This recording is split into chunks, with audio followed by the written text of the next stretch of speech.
हमारे घर की बाले और जोटी अस्ती दिखाई थी वह है। एक दूसरा ब्याई है खरकिया 13-14 किलो दूध काट रही है।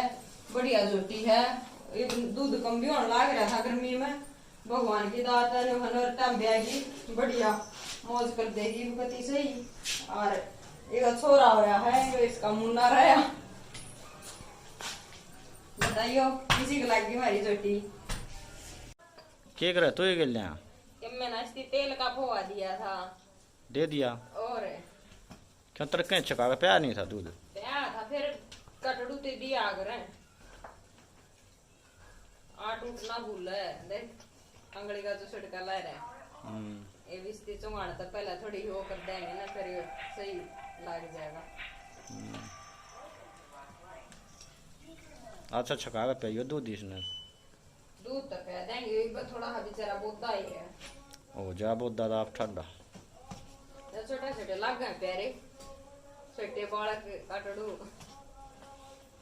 बड़का जितने को बात करनी पड़ जाए ना मगी खबर तो सही ना क्यों ना